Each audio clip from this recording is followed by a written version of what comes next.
Assalamualaikum warahmatullahi wabarakatuh. Perkenalkan, nama saya Muhammad Nailul Huda, kelas 5C Manajemen Kinerja dan Kompensasi, Program Studi Manajemen Fakultas Ekonomi dan Bisnis. Pada video ini saya akan menyampaikan mengenai apa itu KPI atau Key Performance Indicator, dan kemudian cara dan contoh penggunaannya, bagaimana KPI itu digunakan. Video ini saya buat guna memenuhi tugas mata kuliah Manajemen Kinerja dan Kompensasi. Jadi langsung saja saya sampaikan.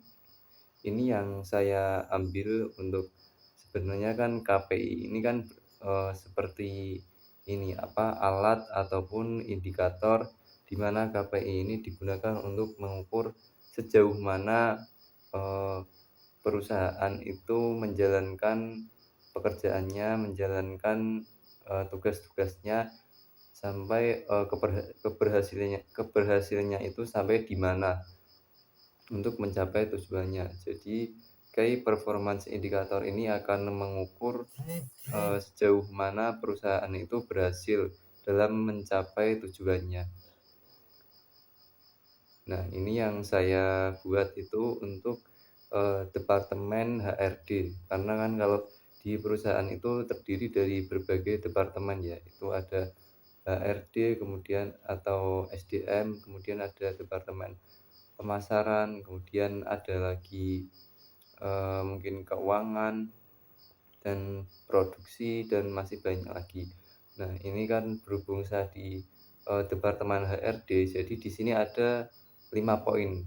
Yang pertama ada Return on Investment atau ROI, kemudian program pelatihan, kemudian produktivitas kerja karyawan, kemudian ada kepuasan kerja karyawan, dan terakhir adalah turnover rate employee. Nah, ini sudah ada juga sasaran strategisnya. Nah, di sini adalah indikator KPI-nya. Di sini yang dinilai. Jadi di sebelah kanan itu berarti indikator KPI itu hal-hal yang dinilai dari perusahaan itu. Nah, kemudian siapa yang menilai? Yang menilai itu dari Departemen SDM.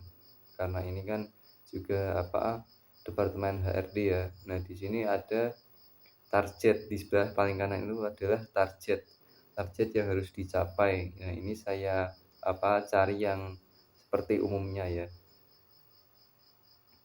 Ini mungkin bisa sambil disimak teman-teman.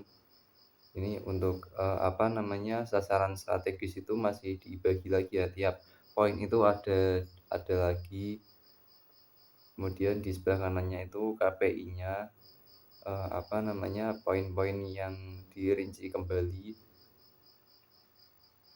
Nah, ini di bawahnya lagi contoh penghitungannya ya, contoh penghitungan KPI. Nah, ini kan target yang tadi yang sudah ditentukan di awal, kita masukkan di sini. Nah, kemudian yang B ini adalah achievement atau pencapaiannya. Sejauh mana pencapaian itu dibandingkan dengan targetnya. Nah, di sini kan terlihat di kolom yang C itu. Di kolom yang B itu target pencapaiannya. Nah, di kolom yang C ini adalah nilainya. Nilai dari pencapaian dari target tersebut. Nah, di sebelah kanannya ini adalah skor. Jadi skor rata-rata dari setiap poin. Nah, ini diberi bobot 20 ya, karena kan ini ada 5. Jadi 20 jadinya kan nanti ada 100 poin. Nah, seperti di bawah sini. Ini kan untuk return on investment itu ada 18 poin. Ini kan sebenarnya 90, kemudian 90 dikalikan 20% itu ada 18. Kemudian untuk program pelatihan itu mempunyai poin 88,25. Ini dikalikan 20%, ketemu 17,65.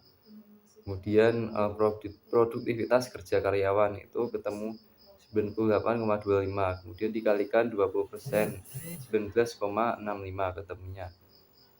Nah, kemudian kepuasan kerja karyawan itu ada 90 dikalikan 8 dikalikan 20%. 90 kali 20% itu 18. Nah, ini yang terakhir turnover rate itu ini apa perputaran karyawan di dalam perusahaan. Itu 88% dikalikan 20 itu ketemu 17,6%. Nah, di bawah ini jumlahkan semua ya. Itu tadi ketemunya 90,9. Nah, ini nilai ataupun hasil pencapaian yang sudah didapatkan oleh perusahaan di bagian departemen HRD. Ini juga sama, ini dijumlahkan semua ya di sebelahnya, kemudian dikalikan 20% itu tadi. Hasilnya sama. Jadi ini total skor yang diperoleh departemen HRD dalam menjalankan fungsi dan tujuan perusahaan mempunyai nilai 90,9%. Nah, ini tadi untuk apa namanya target ini eh, bisa disesuaikan sama perusahaan masing-masing ya. Jadi tiap perusahaan itu beda-beda targetnya. Itu sesuai apa namanya keputusan dari masing-masing manajemen. Nah, mungkin cukup sekian ya teman-teman apa mengenai ini key performance indicator atau KPI. Nah, di mana intinya KPI ini bertujuan supaya kita tahu sejauh mana perusahaan itu merealisasikan tujuan dari perusahaan itu sendiri. Jadi untuk mengetahui seberapa seberapa bagus kinerja yang telah dilakukan untuk mencapai tujuan. Jadi begitu teman-teman, dan cukup demikian yang dapat saya sampaikan, kurang lebihnya mohon maaf. Terima kasih, semoga bermanfaat. Billahi taufik wal hidayah. Wassalamualaikum warahmatullahi wabarakatuh.